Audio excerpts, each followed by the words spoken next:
시간 밖에 비가 많이 오는데도 불구하고 그 비를 뚫고 오신 우리 모든 우리 성도님들을 주님의 이름으로 환영하고 축복합니다. 네, 대단하신 분들이십니다. 그렇죠? 안 그렇습니까? 네, 저는 오늘만큼은 우리 성도님들이 제가 예상하기로는 별로 오지 않을 것이다 라고 했는데 네, 오셨습니다. 여러분들은 정말 대단하시고요. 우리 양옆에 앉아 계신 우리 성도님들을 정말 대단한 눈빛으로 이렇게 인사하겠습니다. 사랑합니다. 축복합니다.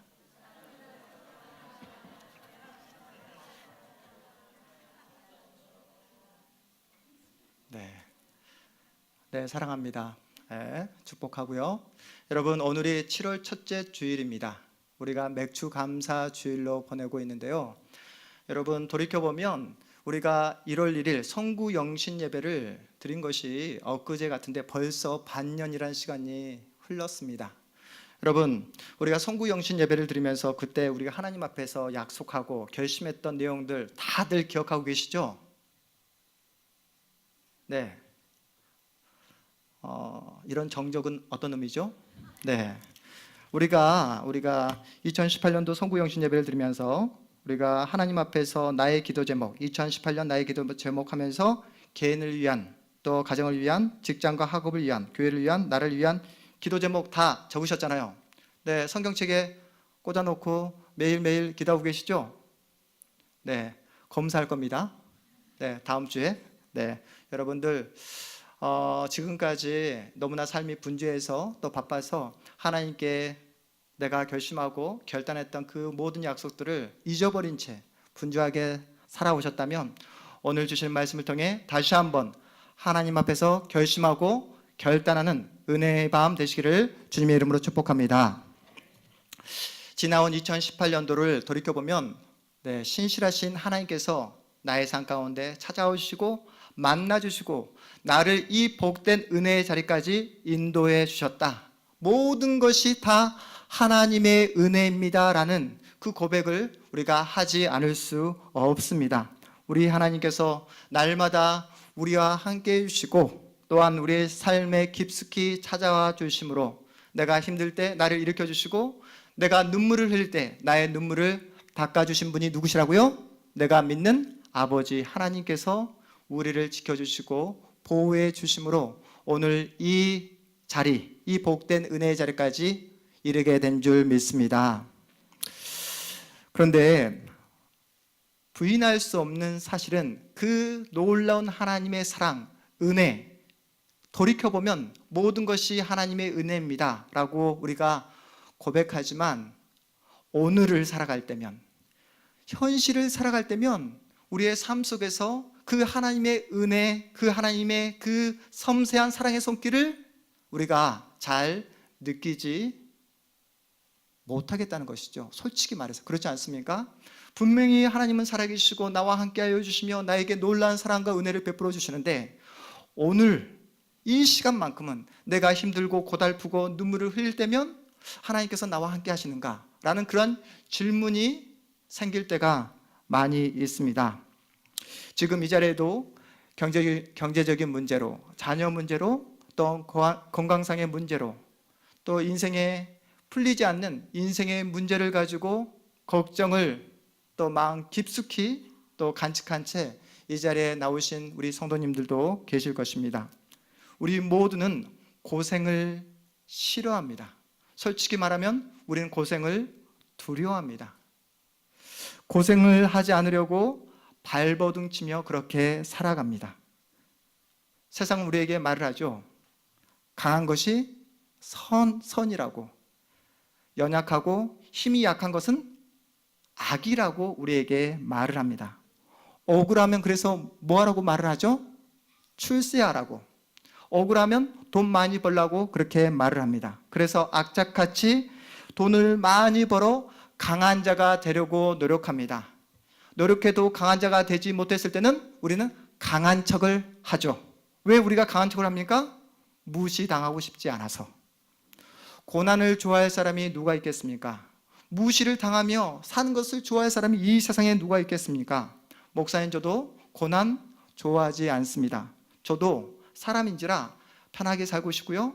또한 돈이 많았으면 좋겠고, 또한 세상 사람들 앞에서 떵떵거리며 살고 싶은 것이 그러한 솔직한 마음입니다.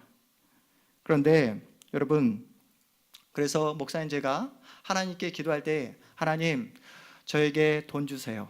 하나님 저에게 건강의 축복 허락해 주세요. 하나님 저에게 그 누구도 따라올 수 없을 만큼의 탁월한 실력을 허락해 주세요 라고 기도하면 하나님께서 저에게 그러한 기도의 제목 응답해 주실까요? 응답해 주시지 않을까요? 이 정적은 어떤 의미죠? 네, 여러분, 하나님께서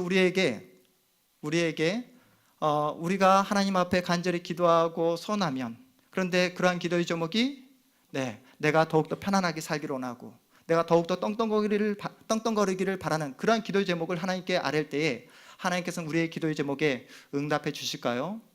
하나님이 저를 목사로 세우신 이유가 이 세상에서 편안하게 살라고, 이 세상에서 떵떵거리며 살라고, 이 세상에서 더 오랫동안 장수하며 살라고 저를 목사로 세우셨을까요? 마찬가지로 여러분을 영광스러운 하나님의 자녀로 세우신 하나님의 목적은 무엇일까요? 이러한 질문을 가지고 우리가 오늘 설교를 함께 살펴보았으면 좋겠습니다. 이 자리에 앉아있는 여러분 모두는 예수 그리스도의 십자가의 은혜로 영광스러운 하나님의 자녀가 된 줄 믿습니다. 여러분은 그 십자가의 놀라운 은혜로 여러분이 가지고 있었던 그 모든 죄, 과거의 죄, 현재의 죄, 미래의 모든 죄까지 예수 그리스도의 십자가의 은혜로 해결함을 받은 놀라운 하나님의 복된 자녀인 줄 믿으시기 바랍니다. 우리는 여기까지 이야기하면 아멘하고 기뻐하고 감사해합니다. 하지만 예수 그리스도의 십자가의 그 은혜로 용서받기는 원하지만 그 예수 그리스도의 그 십자가를 짊어지고 그 예수를 따라가기를 우리는 원치 않습니다. 꺼려합니다. 두려워합니다. 회피합니다. 왜 그렇습니까? 두렵기 때문입니다. 많은 그리스도인들에게 십자가란 구원의 문인 동시에 걸림돌입니다. 십자가는 부담스럽다는 것이죠. 십자가를 통해서 예수의 사람이 된 것은 감사하지만, 십자가를 통해서 하나님의 자녀가 된 것은 너무나 감사하지만, 그 십자가를 짊어지기란 너무나 부담스럽고 힘들고, 그래서 더 깊은 믿음의 자리로 나가지 못하는 성도들이 주변에 너무나 많이 계십니다. 제가 오늘 새벽에 읽은 따끈한 기사 내용을 여러분에게 소개하고자 합니다. 아버지가 팔목에 새겨준 문신 때문에 42년 만에 가족들이 다시 만나는 그런 기적 같은 그런 기사 내용입니다. 아버지 윤 씨는 여러분 그 지붕에 보면 기와장을 짜는 그 장인들 있지 않습니까? 그러한 기와장을 찍는 기술자입니다. 슬하에 아들 2명과 딸 1명이 있습니다. 그런데 가정 형편이 좋지 않아요. 아버지 윤 씨는 1973년 척추 수술을 받은 후에 고동이 불편합니다. 아내는 남편과 자녀들을 둔 채 그만 집을 떠나버립니다. 아버지 윤 씨는 더 이상 자녀를 키울 수가 없어서 고민하고 고심 끝에 자녀들을 전주에 있는 보육원에 보내겠다고 그렇게 마음을 먹습니다. 아버지 윤 씨는 가족들이 뿔뿔이 흩어지는 그 상황에 놓이자 자신을 비롯해 자녀들의 그 왼쪽 팔목에 문신을 새깁니다. 아버지, 아들 2, 그리고 딸 아이까지 총 몇 명입니까? 4명입니다. 그래서 그 윤 씨는 기독교 신자였습니다. 기독교 신자인데도 불구하고 문신을 했더라고요.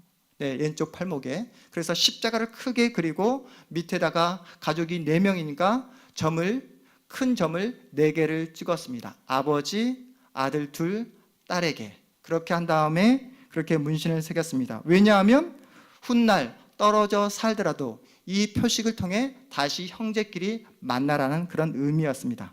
큰아들 윤태윤, 작은아들 윤기태, 막내딸 윤형경 모두에게 왼쪽 팔목에 이러한 똑같은 문신을 새깁니다.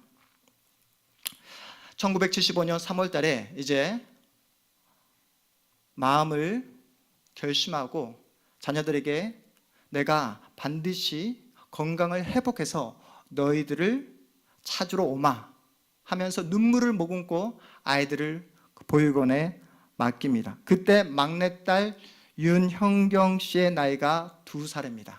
우리 잠시 그 사진 보이시죠?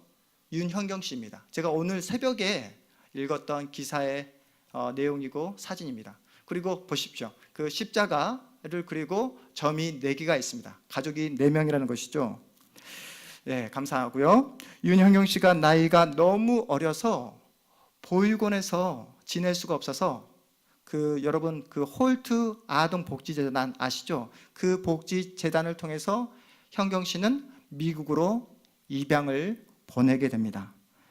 세월이 흘러 아버지는 큰 아들과 작은 아들을 보육원에서 데려오지만 그 딸 형경 씨만큼은 만날 수가 없었습니다. 왜 그렇죠? 미국으로 입양을 보냈기 때문에.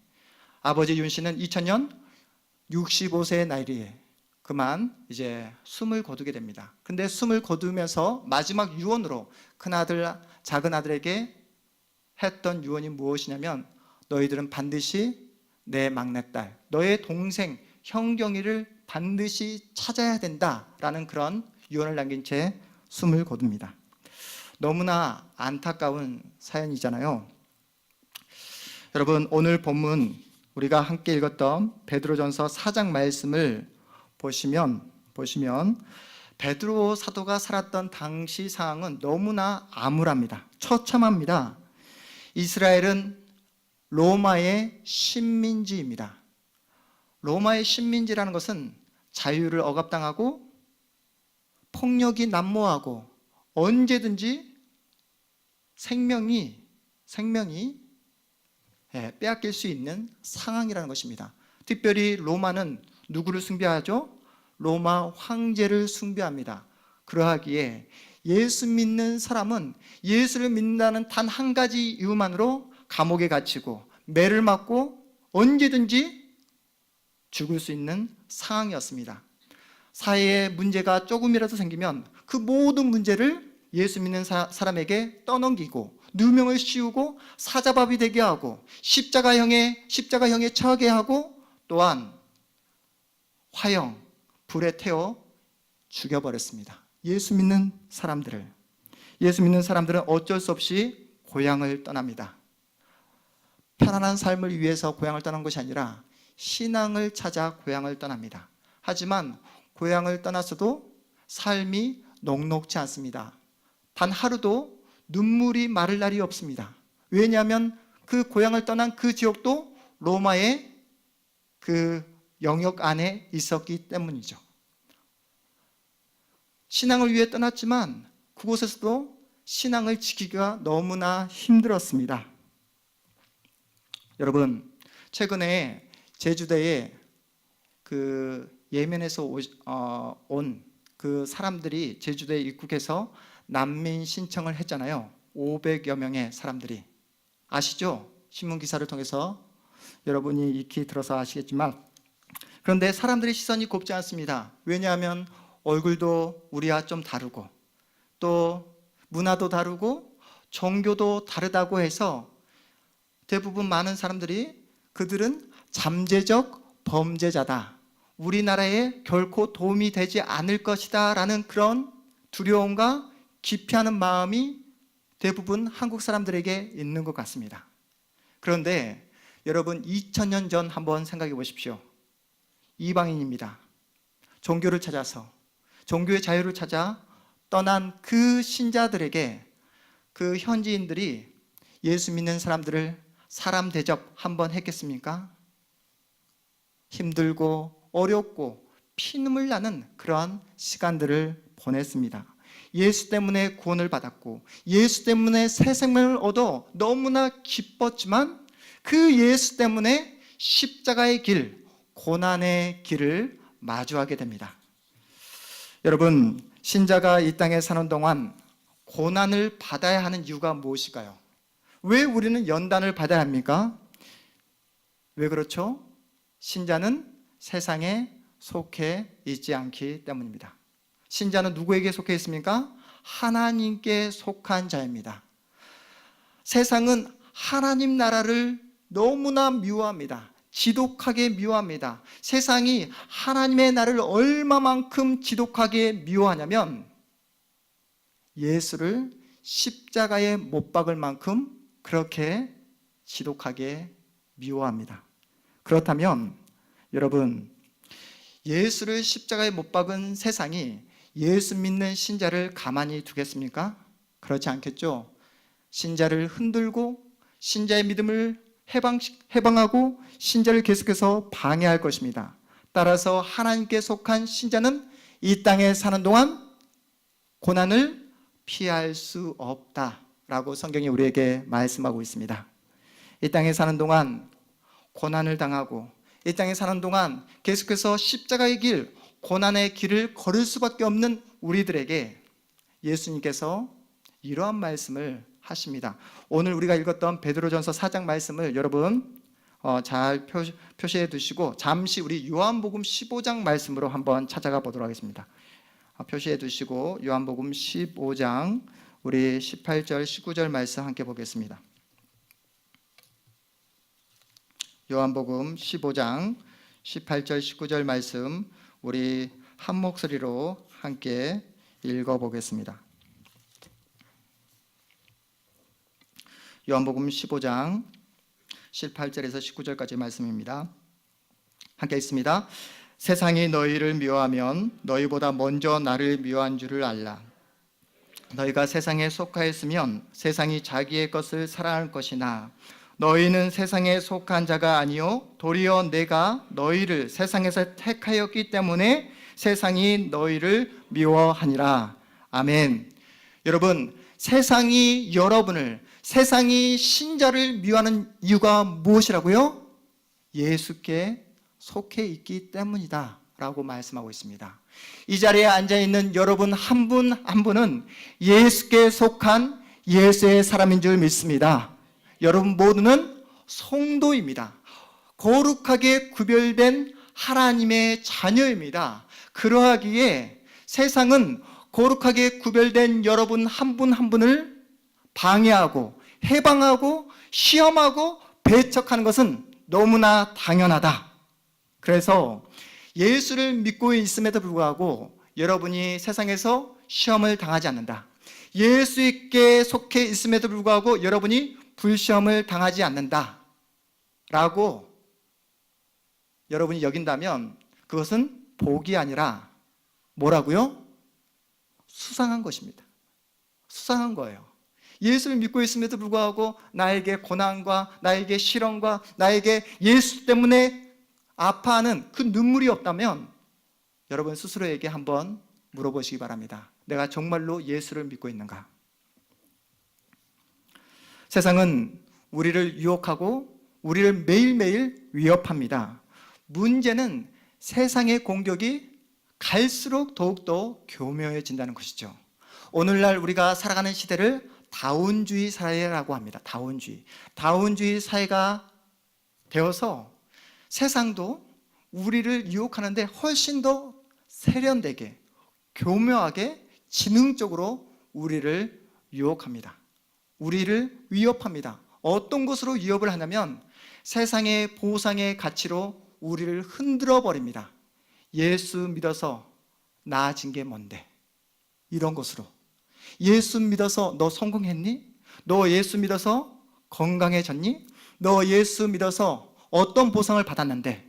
이러한 세상의 보상의 가치로 우리를 흔들어 버립니다. 예수를 믿으면 잘 돼야 되고, 예수를 믿으면 건강이 회복돼야 되고, 예수를 믿으면 그 누구보다도 남다른 환경과 조건을 가져야 된다고 우리에게 그렇게 요구합니다. 여러분, 예수님은 하나님이십니다. 믿으십니까? 예수님은 모든 것을 다 알고 계시는 전지하신 하나님이십니다. 그리고 모든 것을 다 하실 수 있는 전능하신 하나님이십니다. 그리고 예수님은 시간과 장소에 전혀 제한을 받지 않으시는 무소부재하시는 하나님이십니다. 그 전지하시고 전능하시고 무소부재하신 하나님께서 가장 연약한 인간의 모습으로 이 땅에 오십니다. 왜요? 왜 오셨죠? 성부 하나님께 순종하기 위해서. 성부 하나님께 순종하는 마음으로 모든 십자가의 고난을 다 감내하십니다. 여러분, 예수님이 왜 구원자이시죠? 예수님이 왜 우리의 구원자이십니까? 십자가에 달려 죽으셨기 때문입니다. 예수님의 십자가가 없었다면 기독교의 사랑은 말이 되지 않습니다. 예수 그리스도의 십자가의 은혜가 없었다면 더 이상 성경이 말하는 구원은 가짜입니다. 예수 그리스도의 그 십자가의 그 사건이 없었다면 우리가 이 자리에 있을 이유가 전혀 없습니다. 예수 그리스도가 구원자가 되신 이유는 예수님이 전지하시고 전능하시고 무소부재하셔서 우리의 구원자가 되신 것이 아니라 하나님의 뜻에 순종하여 십자가에 달려 죽으셨기 때문에 우리의 구원자가 되신 줄 믿으시기 바랍니다. 그렇다면 다시 한번 여러분에게 묻겠습니다. 신자인 우리가 왜 고난을 받아야 됩니까? 신자인 우리가 왜 불시험을 당연하게 여겨야 합니까? 왜 신자인 우리가 예수 그리스도의 그 고난에 참여하는 것을 날마다 즐거워해야 합니까? 왜 그렇죠? 신자인 우리는 고난을 통해서만 순종을 배울 수 있기 때문입니다. 고난을 통해서만 무엇을 배울 수 있다고요? 순종을 배울 수 있기 때문입니다. 신자는 눈에 보여지는 화려한 세상을 목표로 사는 자가 아니라 신자는 믿음으로 사는 존재인 것을 믿으시기 바랍니다. 믿음으로 사는 존재.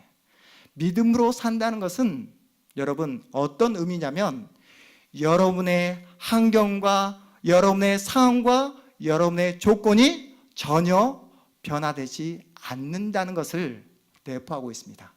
믿음으로 산다는 것은. 우리가 신자가 된 이후에도 우리는 예수 믿지 않는 사람들과 동일한 환경, 조건 속에서 살아갑니다. 우리가 예수를 믿은 후에도 어제와 동일한 환경을 우리는 마주합니다. 환경과 조건이 달라진 것이 아니라 누가 달라졌죠? 예수 믿는 내가 달라진 것입니다. 예수 믿는 내 자신이 달라진 것입니다. 예수 믿는 내 실존, 내 존재가 달라진 것입니다. 과거에 예수를 몰랐을 때는 우리가 어떠한 존재였습니까? 죄의 종이었습니다. 죄의 종노릇하며 죄만 생각하고 죄만 짓는 그런 소망이 없었던 존재였다가 예수의 은혜로 그 십자가의 사랑으로 예수를 만나고 예수를 통해 거룩과 진리와 생명이 무엇인지 알게 된 거룩한 하나님의 자녀가 되었습니다. 여러분, 그래서 이 세상을 통해 여러분이 배우는 것이 무엇이죠? 세상을 통해 여러분이 깨닫는 것이 무엇입니까? 세상이 말하는 것은 다 가짜라는 것입니다. 여러분, 지금까지 살아오시면서 세상이 말하는 것이 진짜인 적 있습니까? 다 그럴듯한 말로 우리를 현혹하고 유혹하지만 그 결과는 다 가짜이고 거짓이고 술수라는 것을 우리는 인생을 살면 살수록 더욱더 절실히 느낍니다. 우리가 예수를 통해서 깨닫는 것이 무엇입니까? 예수만이 길이고 진리이며 생명이라는 사실을, 예수만이 인생의 해답이라는 사실을 우리는 더욱더 확연하게 깨달아가고 있습니다.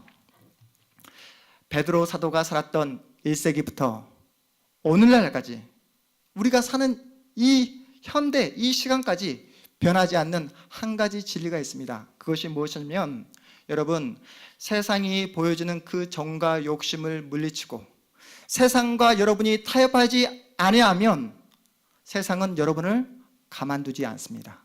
조롱하고 여러분을 무시할 것이며 여러분을 배척할 것입니다. 세상과 타협하지 않으면 여러분 반드시 세상이 주는 고난을 당할 수밖에 없다라고 성경이 우리에게 말씀하고 있습니다. 그래서 베드로 사도는 하나님의 뜻에 살아가는 신자인 우리들에게 오늘 본문에서 이렇게 말씀합니다. 우리 베드로전서 우리 함께 읽었던 4장 12절 13절 말씀 다시 한번 읽어보겠습니다. 우리 베드로전서 4장 12절 13절 말씀입니다. 함께 읽습니다. 사랑하는 자들아, 너희를 연단하려고 오는 불시험을 이상한 일 당하는 것 같이 이상히 여기지 말고 오히려 너희가 그리스도의 고난에 참여하는 것으로 즐거워하라. 이는 그의 영광을 나타내실 때에 너희로 즐거워하고 기뻐하게 하려 함이라. 아멘. 여러분, 성경이 우리에게 말씀합니다. 복음, 예수의 은혜, 십자가의 사랑을 받은 자이면 불시험을 당연하게 여긴다. 예수의 사랑을 입은 자는 그리스도의 고난에 참여하는 것을 명예롭게 여긴다라고 말씀합니다. 여러분, 복음의 빛에 들어오게 되면 더 이상 세상의 것들을 볼 수 없습니다. 세상의 것에 마음을 두지 않습니다. 십자가의 복음이란 구원이냐 멸망이냐, 이 분명한 사실을 우리에게 제시하기 때문입니다. 예수도 옳고 세상도 옳을 수가 없습니다. 제시 펜 루이스라는 신학자가 있는데요, 그분이 십자가의 도라는 책에서 이런 말을 썼습니다. 진정 우리를 괴롭게 하는 것은 십자가가 아니라 십자가가 없는 것이다.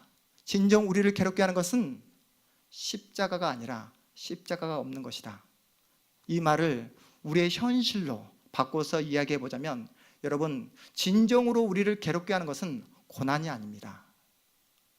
여러분이 고난이 여러분을 괴롭게 하는 것이 아니라 고난이 없으므로 여러분이 하루하루 아무런 생각 없이 고민 없이 그저 하루하루 흘려보내는 것이 더 큰 문제라는 것입니다. 여러분 생각해 보십시오. 인간이란 존재가 언제 가장 활발하게 우리의 머리를 사용합니까? 언제요? 배부르고 등 따뜻하고 편안하면 결코 인간이라는 존재는 생각을 하지 않습니다. 우리가 언제 가장 활발하게 우리의 머리귀를 사용한다고요?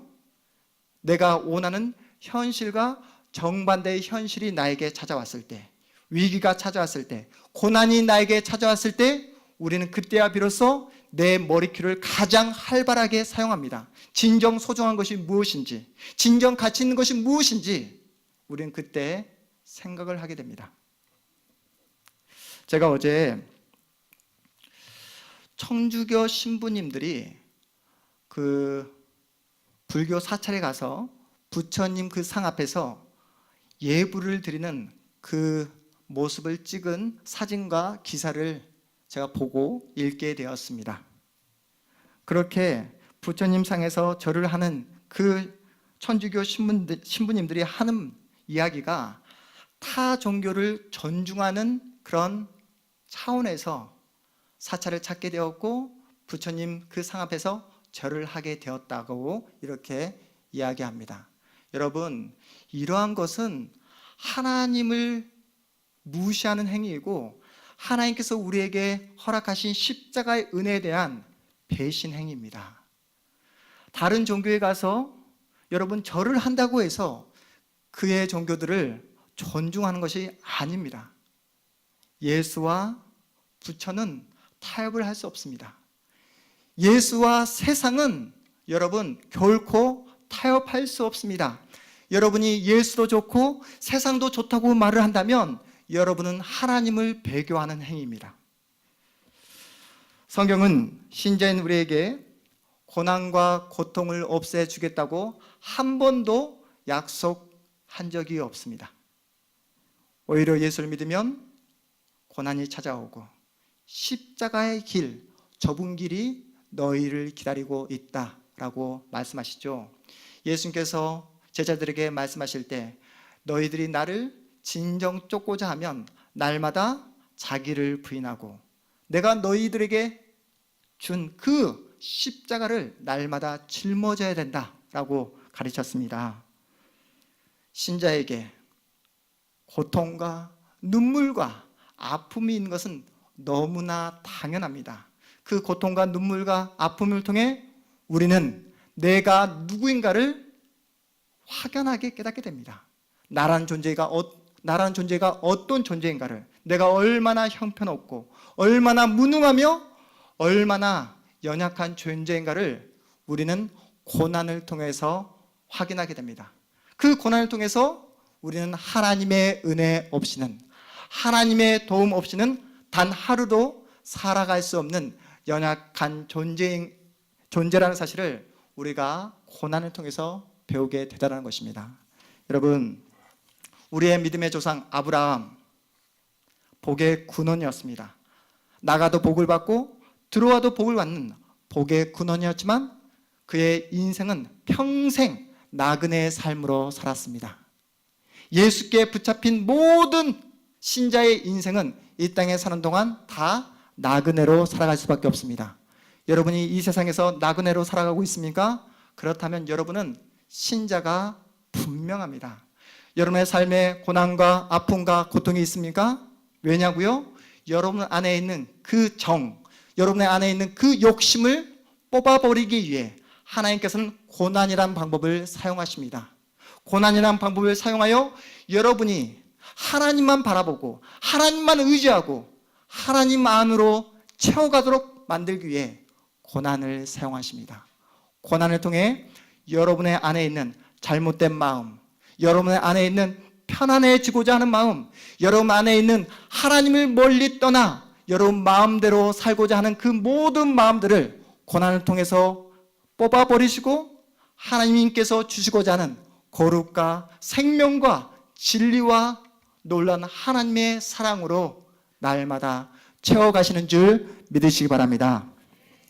설교 소두에 말씀드렸던 미국으로 이방되었던 윤형경 씨, 최근 SNS, 페이스북 실종자 해외 입양 찾기를 통해 정말 기적 같은 일로 가족들, 오빠들을 만나게 되었습니다. 큰아들 윤태훈 씨는 아버지가 그 왼쪽 팔목에 새겨준 그 십자가 문신 때문에 어린 시절 친구들에게 놀림당하고 폭행을 당하고 그 문신 때문에 하염없이 많은 눈물을 흘렸다고 합니다.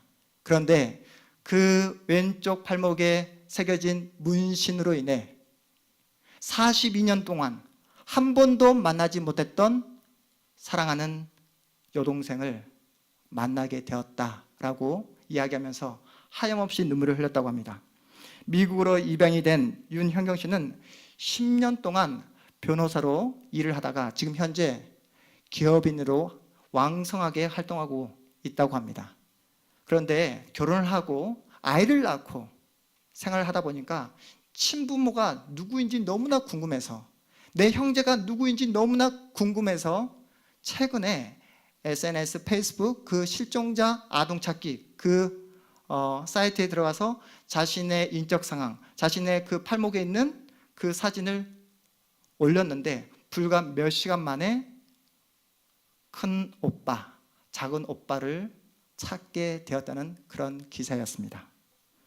사랑하는 성도 여러분, 여러분이 누구입니까? 영광스러운 하나님의 자녀입니다. 여러분이 누구입니까? 예수께 속한 거룩한 예수의 사람들이십니다. 고난 한가운데서도 기뻐할 수 있는 유일한 사람 누구입니까? 이 자리에 앉아있는 여러분밖에 없습니다.